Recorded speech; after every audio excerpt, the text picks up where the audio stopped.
Work hard for what you want in life. You work hard for what you want in life. That your word is your bond, that you do what you say you're going to do. That your word is your bond, and you do what you say. That you treat people with dignity and respect. That you treat people with respect. Reach of your dreams and your willingness to work hard. The strength of your dreams and your willingness to work for them. Work hard. Work hard. Work hard. Work hard. Work hard. Work hard. Work hard. Hey guys, I'm Tatum. It's your girl Malone. And welcome to episode 14 of the Black Girl Boss Podcast. Woo, woo, woo, woo, woo, woo. So last week we made history with the first ever male guest on the podcast. And then today we're making history again with the first ever married couple on the podcast. So we want to welcome Tiona and David Blyden, aka hashtag the Blydens. Thank you guys so much for being on the show. Thank you so much for having us. Thanks for having us. Yes. So I'm going to brag on Tiona a little bit first. I want to tell you guys how much I love Tiona.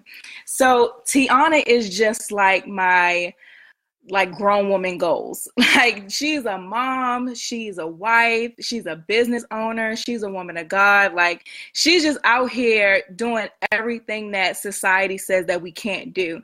And Tiona just has so much wisdom, so much knowledge, and such a big heart. And so I'm so grateful to have met her and to have someone like her in my life. She's just so awesome. So Tiona is also the founder of Proverbs 31 B.O.S.S Academy. Now, we all know the Proverbs 31 woman. It's this picture in the Bible of like this perfect woman. We all are a little bit intimidated by it, to be honest, because it seems like we can't really reach that. But Tiona is just like a living example of how that woman is totally obtainable. So Tiona, why don't you tell us a little bit about your business and how you started? So first of all, you got me over here smiling, and my husband is pinching my cheeks because I'm just so, let me just say that I'm just so grateful for this connection. And it is such an honor for someone to even see you the way that you see me. And I really respect your grind, what you're out here doing, such a young woman, and both of you and Milan are out here doing some amazing things. So I just thank you so much for having me. But let me just go into the business. So I'm the founder of the Proverbs 31 B.O.S.S Academy, and I've been an entrepreneur for almost 6 years now. I had a PR business in which I was one of the most highly sought PR professionals in Baltimore, and I got a lot of results. But as my family began to grow, my responsibilities changed, and I didn't necessarily change my mindset to fit my family. So I had more children, and, we have 4 now, 11, 5, 3, and 1. So we were pretty busy. And so what ended up happening was I wasn't a good wife. I wasn't a good mother. I put my business and what I did for my clients before my family. So that meant that the house wasn't really clean. The dishes were dirty. Dirty clothes piles were all over the floor. When company came, I had to hurry up and clean up because I was so busy being amazing to everyone else that I wasn't being amazing in my household. And so, my pastor used to always say, Tiona, your first ministry is at home. Your first ministry is at home. And after her saying this so many times, I pretty much had to ask her, like, what do you mean? And she's saying, you are just so amazing, but you got to give that to your household first. And so God had me park in Proverbs 31 for a while, and for about 1.5 years, and really go over this scripture. And I found out that this woman is not only is she just perfect, but the reason why she seems to be perfect is because she prepares, is because she respects and reveres her husband. She makes her husband look great because of who she is. And also she does really well with her children. She knows how to delegate. She's a real estate investor. She's doing all this amazing stuff. But at the core of it is because she puts God first. And for me, God gave me the scripture, Deuteronomy 8:18, which I stand on every day, which is remember the Lord your God, for it is he who gives you the power to produce wealth, to establish the covenant that he swore to your forefathers. And the reason why I feel like he said that to me is because, as I build wealth, I have to remember that he is at the center of it. And so if I seek him first, then I'll be able to do all that he called me to do. And that means also having a business and having a great marriage and raising successful children.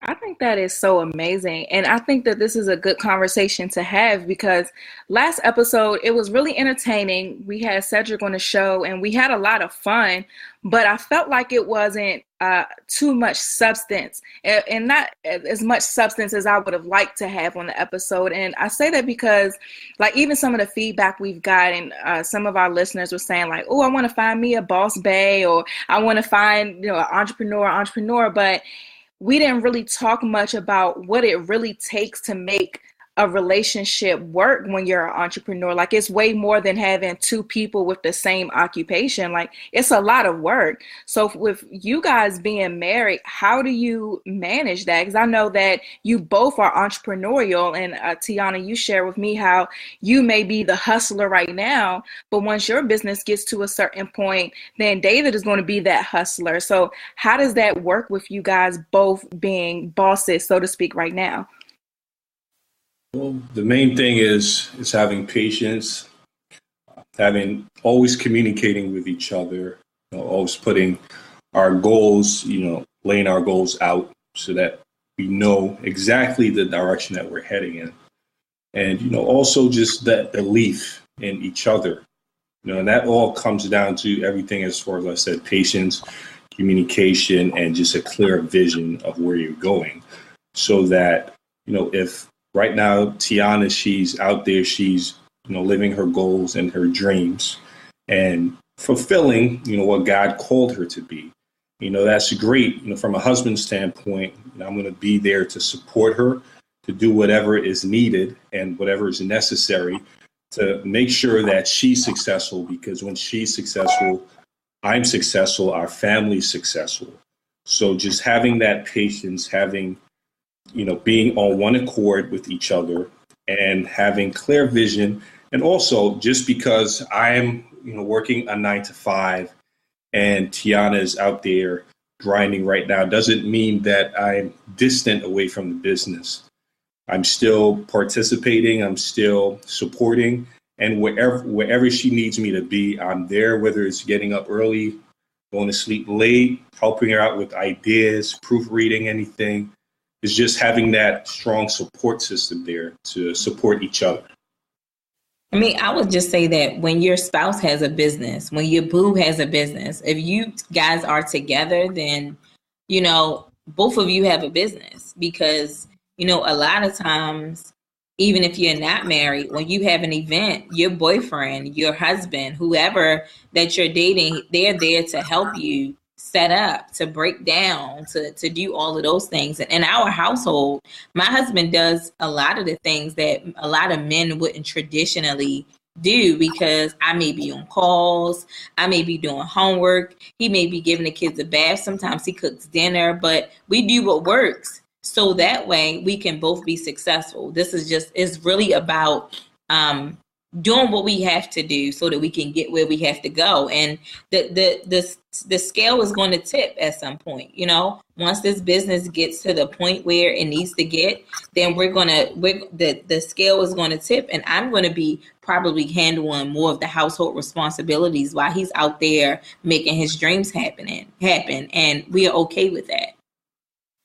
That's amazing. It sounds like you guys really do have that cohesive flow and things like that working. But how do you get there? A lot of our listeners are single or in relationships and they're hustling and bustling, but still wanting to have that person that supports them and all these things like you guys said. So how do you find that person, and how do you get to that point where you know that they're the right one for you to be that partner while you're hustling after your dreams?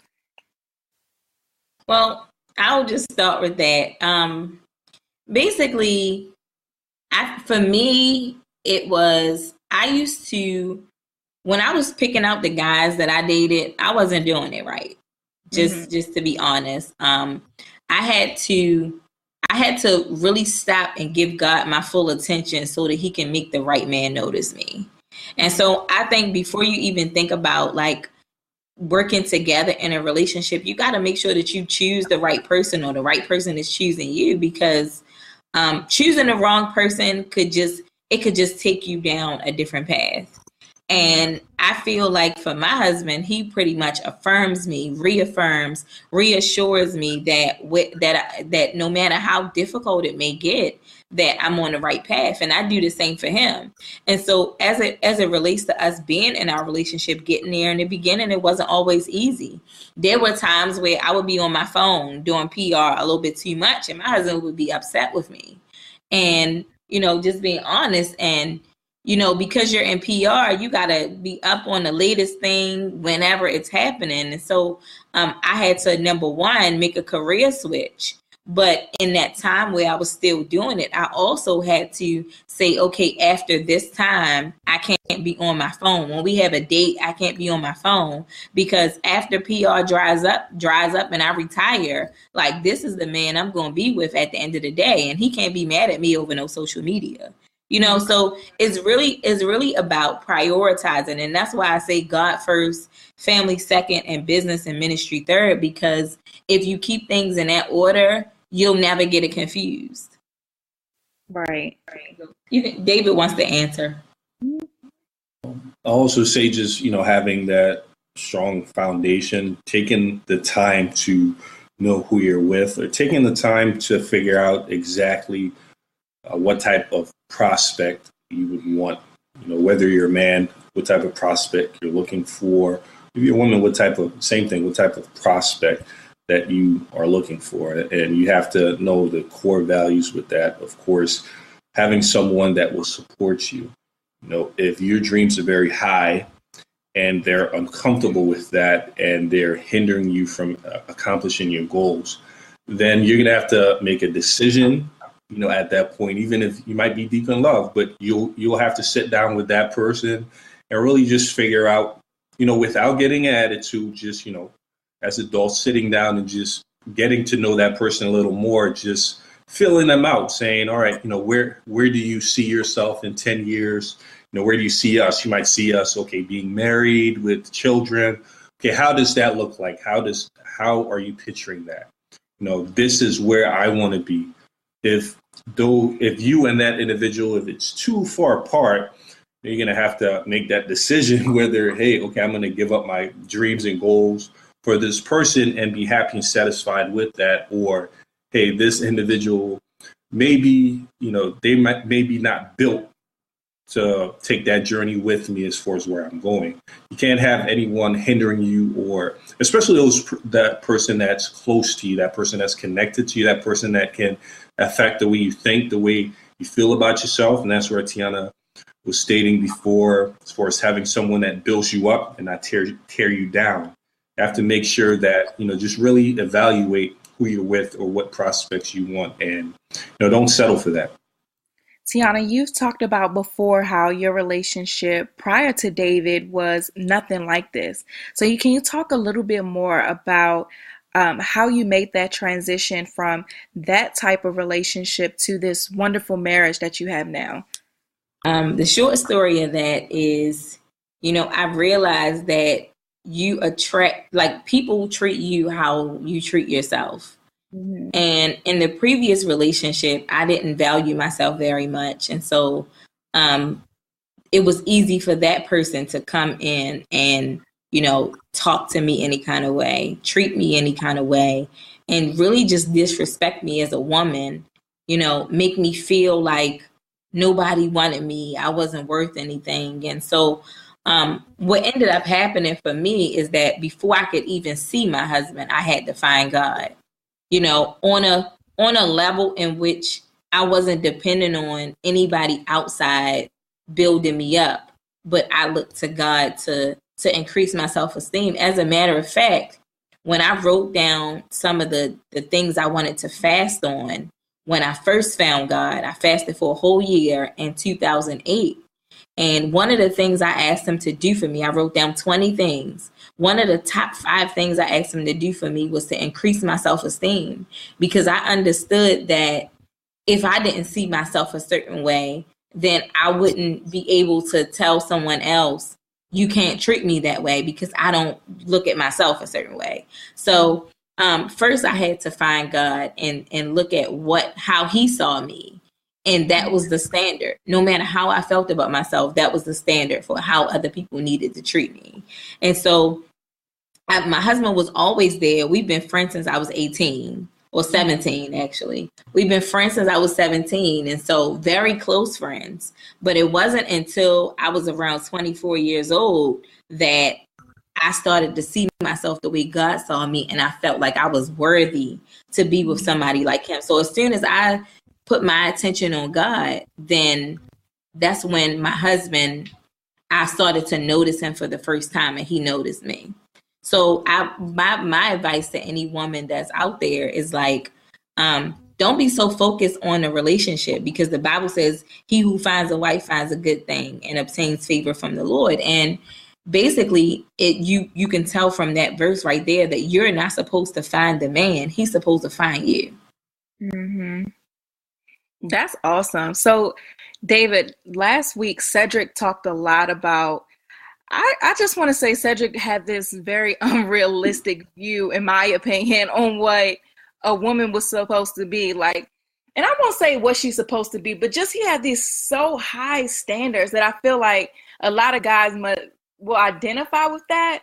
But like Tiona said, you saw the value in her. And I feel like if that perfect woman, so to speak, for somebody else doesn't come in that perfect package, it kind of blinds them to being able to see that core. So how are you able to see past the low self-esteem or the things that Tiona was going through to see how great of a woman she was at the core?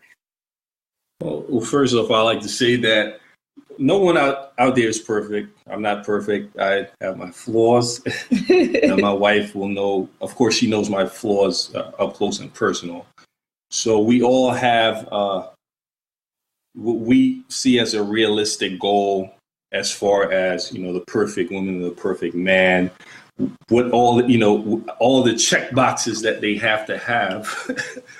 Sometimes you have to really look at what you expect and also look at yourself and say, hey, well, the type of woman, the type of man that I'm looking for, am I fit to be with a person like that? And a lot of times you'll find yourself saying, probably not. And that's, as I said, due to imperfections. We all have imperfections. So you have to look at the core values, as I call it, because that's what we have to stand on is core values. So if you're just looking for a very high class woman, pretty, she got this, she got that, she got the third, and just everything, a lot of times you don't find that out there. If you find that, you will find out eventually that some areas are flawed. So I just recommend, for my men out there, definitely just don't always look for the perfect person. Look for those core values. Is, what's important to you? Is she a family woman? Does she love the Lord? Does she, will she respect you? Because that's the main thing that men want, is respect. You don't want to have, everything that you think you want. And at the end of the day, she's not respecting you because she's like, I'm so fly, you could leave. For real. Like, you don't want somebody like that, because it's cool short term, but long term, you're wasting a lot of time there. So, you have to find those core values that you want, the principles that she stands by, as far as, if you want a big family, she a family woman. It's just stuff like that. You have to see past all of the bright lights and things like that and really get to that center and that core. Right. I think those are some really great points. So, Tiona, what do you suggest that some women do in their singlehood? So for that woman who is really just hustling right now for her goals, she wants to be married one day. She definitely wants a relationship, but at the same time, she does want to enjoy her singlehood and be, let's say, cautious about who she chooses to be in a relationship with. What advice would you give to her?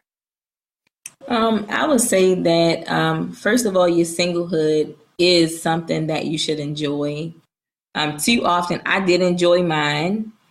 Too often do people jump straight into a relationship without having any life experiences, without courting. Some people never went on a date before. I think that you should experience things. But I also feel like if you surround yourself, you have to, at this phase, all types of relationships, romantic relationships, your boo, you have to surround yourself with people who speak to the winner in you. And I mean people who see your potential, people who want to see you be better, and they hold you to a higher standard, even though you may not be there yet. And so even in the singlehood stage, you still have to be careful who you date, because if you're dating someone who is, as I was, in a relationship with someone who is talking down to you or making you feel like you're nothing or whatever, even if you're not going to marry that person, you're still going to take some of that baggage into your marriage. Mm-hmm. And so it's just really important that you surround yourself with healthy relationships, that you enjoy yourself in moderation, but also that one of the most important responsibilities of a wife is being able to pray over your husband. And if you don't know the word, you can't pray the word. If you don't have a relationship with God, it's going to be kind of hard to communicate with him when you can't tell your husband what to do, but you need to go to God and talk about your frustrations. And so, a woman who is married has more authority over her husband than his own mother does. And I think that that's important to know, because your responsibility as a wife, when you get to that phase, is going to be to cover him on every side. So the 3 things you need to make sure that you need to do is be in relationships in which people hold you to that standard, not for where you are, but where you're going. The second thing you need to do is make sure that you know God for yourself. That way you can include him in your marriage. And the third thing you need to do is really just make sure that you're whole when you get into that marriage. Don't come into it thinking that when you get married that person is going to make life better for you, because you have to come in whole by yourself. 2 whole people make one good whole person, not 2 half people make a whole. That's not the way it works in marriage. I'm so glad that you brought up friendships, because that was something that you spoke about at an event that we were both at the other day, Tisha's State of Our 20s event. And you talked about the different types of friendships. And so I think that relationship aspect, as far as friends is concerned, is really important, because a lot of people, even in the room, and a lot of our listeners and the things that they write into us, a lot of them say, like, they feel like they don't have that support, or they don't have entrepreneurial friends, or they don't feel like they have friends who understand what they're going through and things like that. So what do both of you guys suggest as far as picking friendships? Because I think that that's extremely important, especially in your singlehood. Like, you don't want to have friends that's just out there being crazy and y'all not even on the same page. I feel like that's going to make you feel, even more lonely, Well, I mean, I think as far as friendships, it has to be very strategic. There are different seasons in your life. You have different seasons. You have people that you're supposed to cross paths with, people that you're supposed to knit with, and people that you're supposed to just take that lifetime walk with. And it's really important not to confuse the 2, or the 3 for that matter, because some people you just cross paths for a season. You're there for them, and when that season is up, you got to move forward. For me, choosing friendships is a little bit easier now than it was before. The more I get to know God, the more I know what my purpose is, the more I know what I need, and the more I know what I don't need. And so, some things seem okay for right now, but when I think about my future self, I don't know if I should be spending time now doing some of those things that some of those relationships may bring my way. So for me, as concerning the friendships, I'm surrounding myself with people that it's a give and take. They hold me up, but they also can lean on me too. And if it's not like that, like a pillar, like how we talked about at that event, like friends are like pillars on your porch. They hold you up, or you can lean on them. Like, it got to be a give and take. It can't just be take. And, at some point you're going to be overdrawn and you can't give anything. I know for guys, it's definitely hard when it comes to relationships. A lot of times you're buddies are from high school, from college.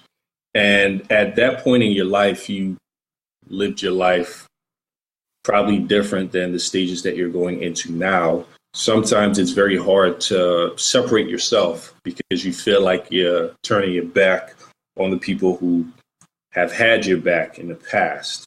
But sometimes you need to just really evaluate yourself and your friends and figure out who's having more of an impact. Am I influencing them or are they influencing me? Okay. And you really need to, really have a heart to heart with yourself about that to see, hey, I'm going this way.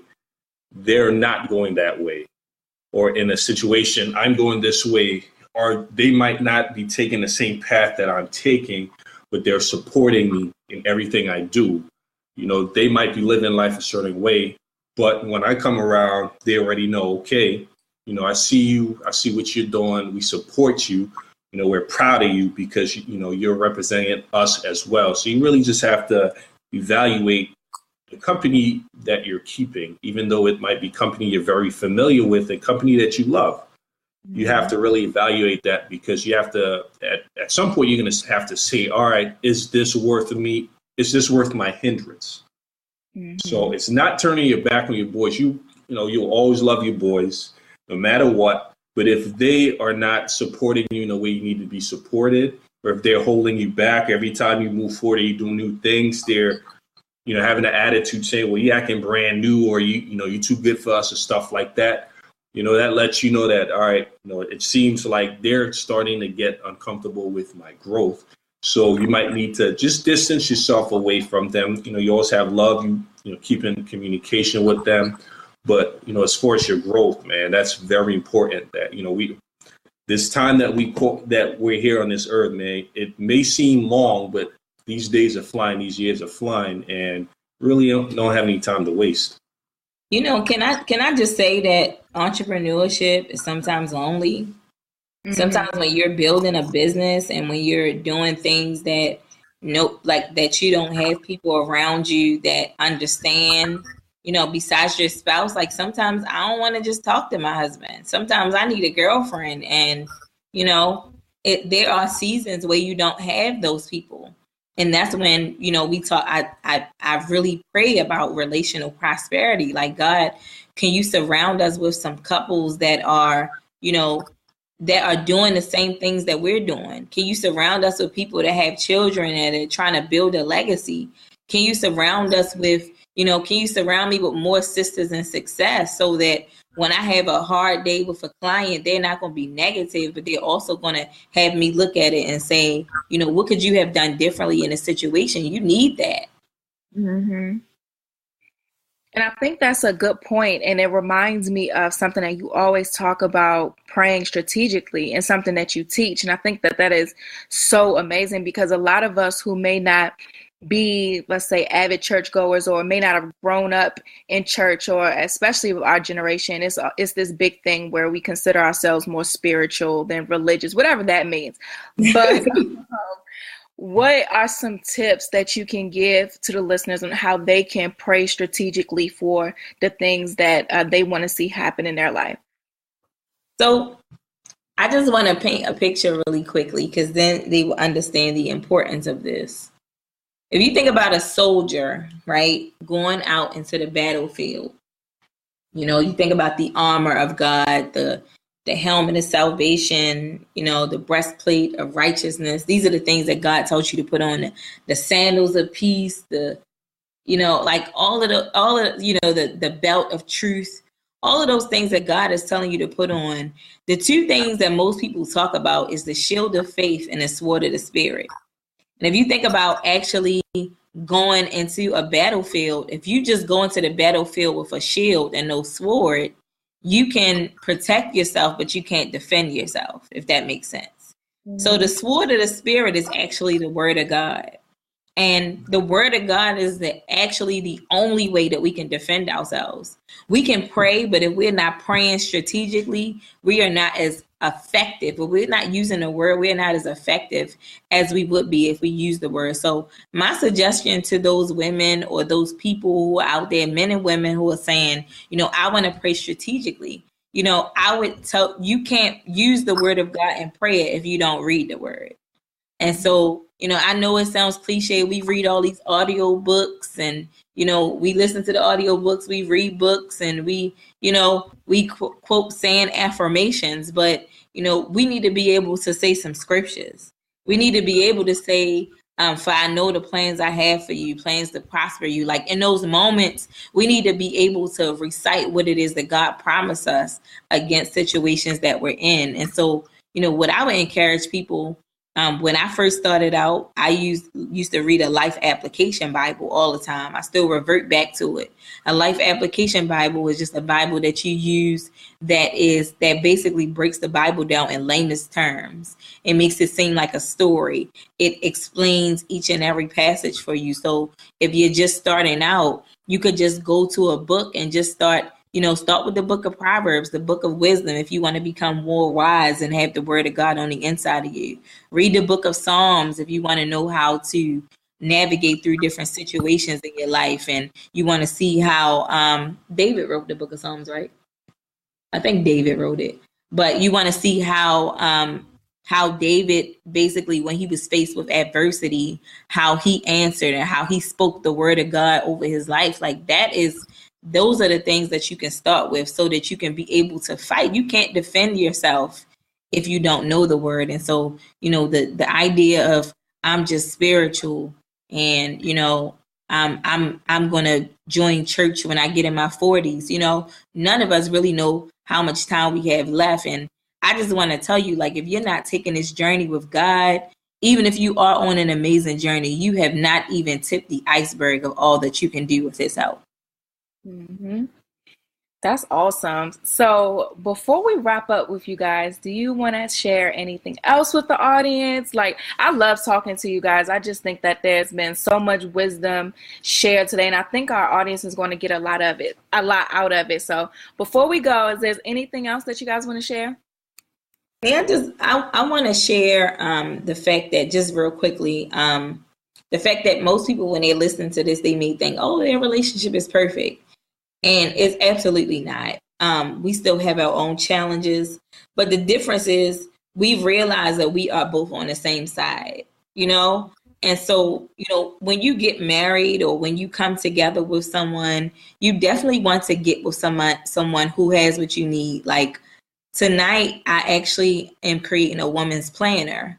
And tonight, when I got the mock-ups of the cover, before I can make a decision about my top 3, I pulled my husband in so that he can look at him and tell me what he thought. And so, it's just really important that as you are on this journey, that you have someone who is, number one, supportive of you, but also someone that is going to share the same excitement that you have when you're embarking on something new, when you're making history, when you're doing something amazing. And, not only is my husband easy on the eyes, but he is an amazing husband. And, it's not a fairy tale thing. It's something that God can do for every woman. If you just look to him, and he will send the husband that it is that you need. Have that man notice you. You want to say anything, babe? Sure. Say the main thing is just be encouraged.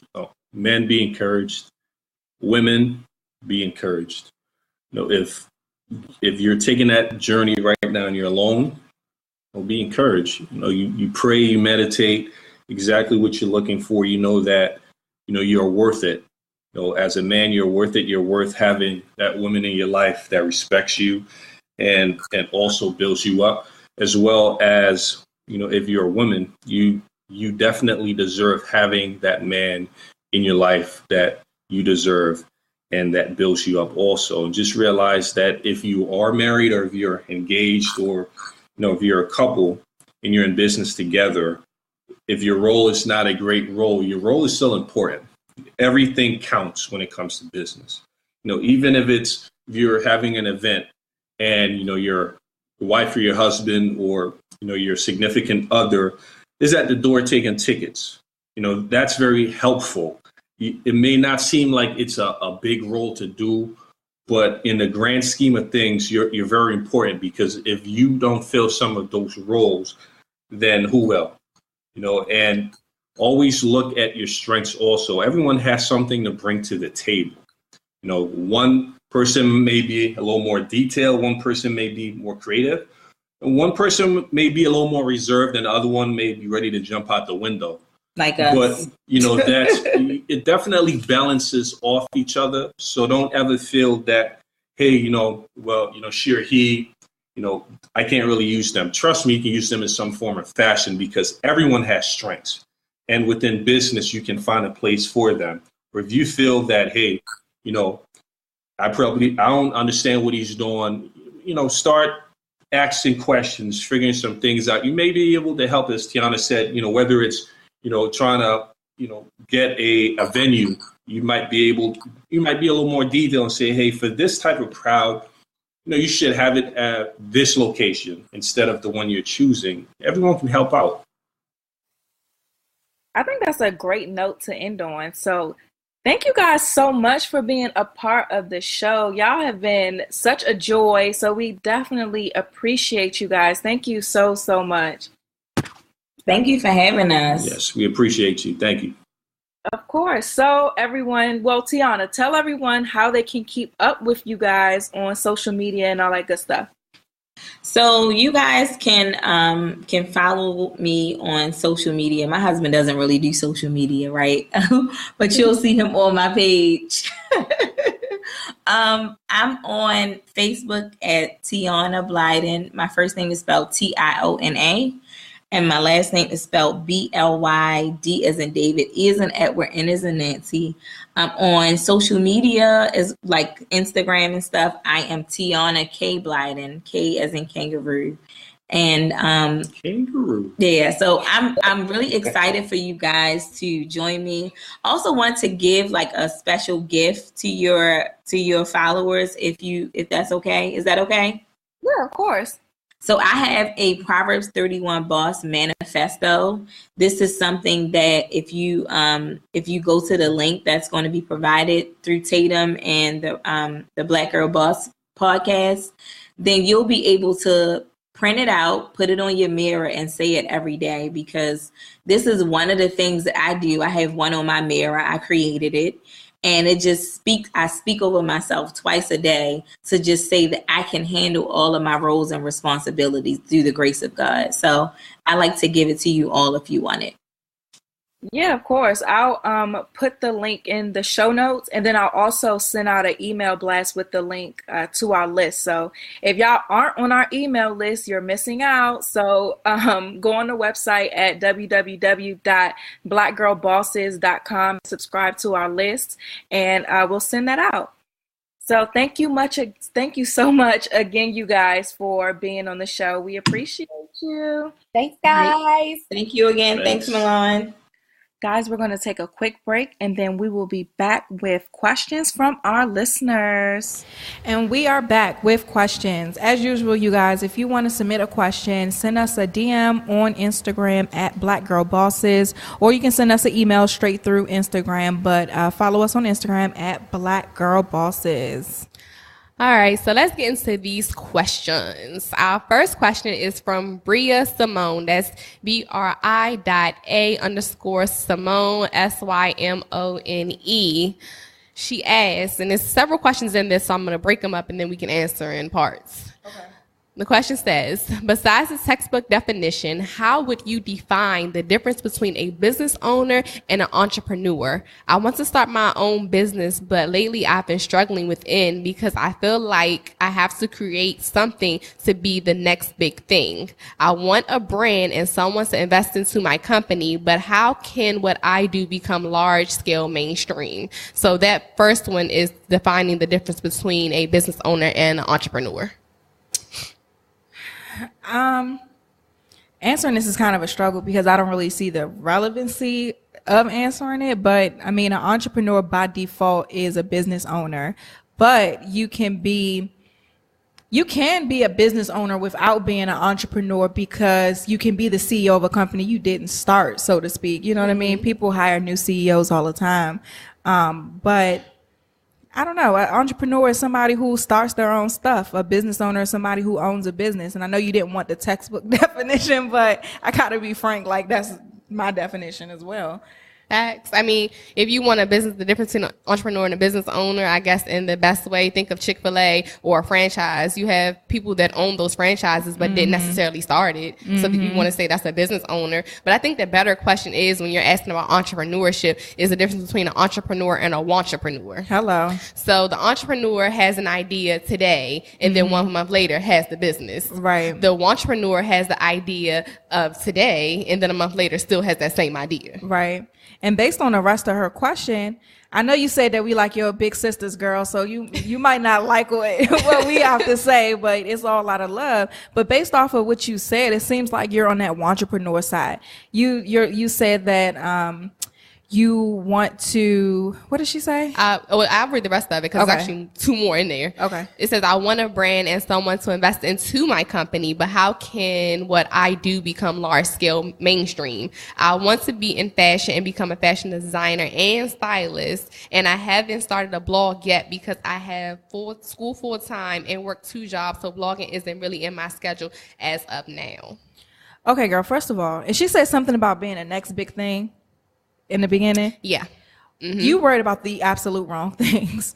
And I know you listen to the podcast and you love us, so you may think that, and we have fun, we talk about our business, we celebrate our wins, but don't think for 1 second that work isn't serious on the back end. Don't think that for 1 second that we don't have moments where we're looking at our numbers or looking at whatever is going on in our business and crying because it's not what we want it to be, or we want to accomplish something, but we're devastated that it didn't happen. So I want you to understand that while we may have a good time on this podcast, the entrepreneurial journey is not all peaches and cream. And it's not about being the next big thing. It's about how we help others. We're not worried about ourselves. And if you want to get into business to glorify yourself, then don't get into business because you will not last. And lastly, she said something about it. All I heard when you said, but I stopped listening. And this is something that grinds my gears. So excuse me if I'm a little aggressive as I answer this. Like, you saying that I want to start a blog, but I work 2 jobs, I'm in school.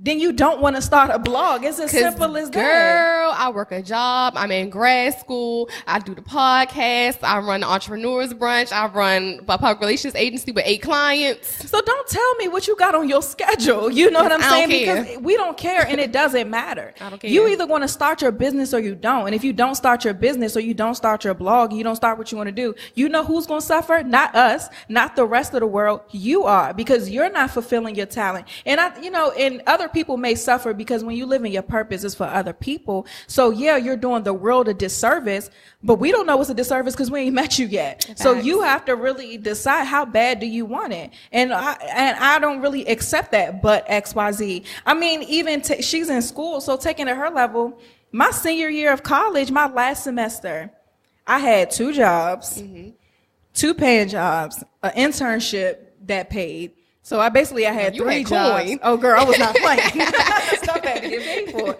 So I had that, a full schedule. Right. I got pregnant, had a miscarriage, and still had to graduate. And you think I didn't graduate with honors, or you think I didn't graduate with the GPA that I wanted? So don't give me excuses. You know what I'm saying? We all have things to do. We all go through things. We all have responsibilities, but you have to want it bad enough. So you got to be willing to put the work in and not be a wantrepreneur. So if you're not willing to put the work in and you want to keep making excuses, then just keep listening to us and keep going to work, because you just never going to get it done. And I mean, I'm being 100. Like, this is how I talk to my friends. So don't think that I don't like you, or don't think that, I'm being mean or anything like that. Because this is something I would tell Milana if she was to ever call me and talk about I want to do this, but you know what I'm saying? So I'm done. Drops mic. You could go.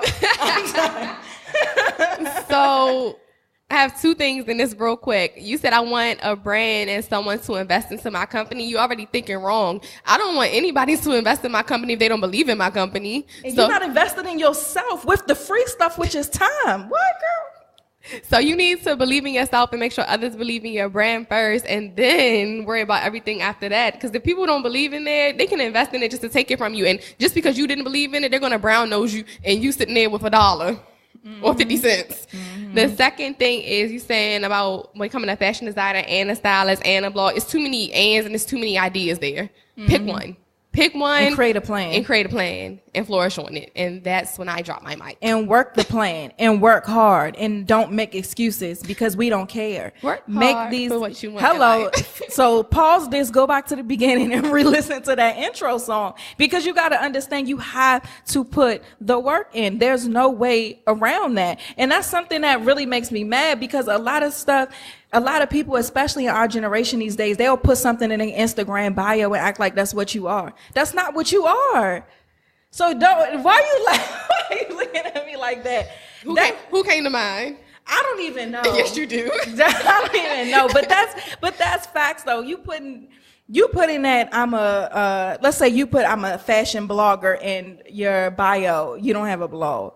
Or I'm an entrepreneur, you don't have a business. Or I'm a stylist, but the only person you dress is yourself. Like, you have to actually put the work in. And it makes me so mad because that's how our generation is. Right. They don't want to put the work in. Like, just keep on. Because I can talk about this all day. All right, sis. So we hope that helped you out. So our next person is Ari Sweetie, and that's ARISWEETIE, Ari Sweetie. Her question says, I finally bought my domain for my business, but I'm stuck some. I decided instead of starting a nonprofit organization, I want to be a consultant for others who are working in the nonprofit world with youth, as well as be an image coach for youth groups. How can I make sure that I can stay afloat? I want to walk away from my advising job by the end of 2018. Thank you in advance for the help. So the first thing when you say you want to consult nonprofits, I would say, my question back would be, do you want to consult nonprofits to getting their 501c3, or you want to consult nonprofits on how to work with the youth? So write us back to let us know the answer to that question. But how you stay afloat is diversifying your revenue streams. That's it. You have to figure out how you can make money and be creative on it. So you can, I don't know, you didn't give me enough information to really go into detail, but you can do the consulting. You can do speaking engagements is always a revenue stream for anybody who does these type of things. Or you can host different workshops or events for nonprofits. You can create a blog or do some type of article or contribute to somebody with your knowledge base. But the first thing really is to define what it is that you want to do. And then she said she also wanted to do image consulting? Image consulting, image coach for youth groups. I don't really know what that means either because I don't know. Do you want to be an image consultant for the youth, or do you want to be an image consultant for the youth groups? Because then that makes you more of like a branding person as opposed to an image consultant. So just with my experience from the youth, I don't think they will really take too well to somebody coming in as an image consultant because that's what they love. They love getting dressed. They love being cute. They love being fly, So just really figure out exactly what it is you want to do and write us back once you clarify a little bit, and then I can really be able to help you better. Or you can send me an email, tatum@thequeenacademy.com, and I'll respond to you that way. Sounds good. That way. She's the perfect person to go to. Okay, so our next question is Ashley Monique Co. That's ASHLEY, Monique MONIQUE Co. CO. It says, I have a business question about podcasts. I recently started a podcast that consists of me and another host. As the owner, I am working to receive an income from the podcast.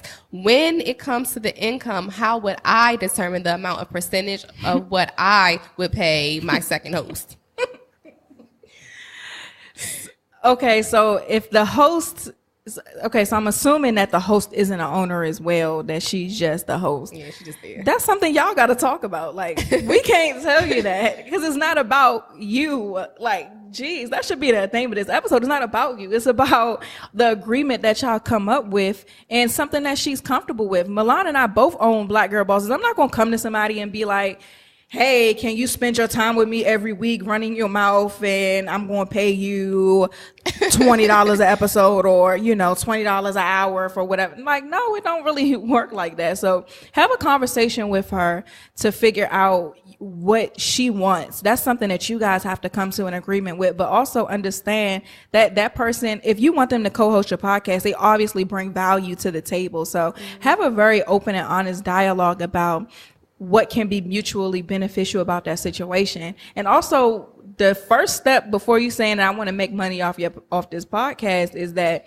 you have to figure out how to build your audience. You can't make money off you talking to yourself.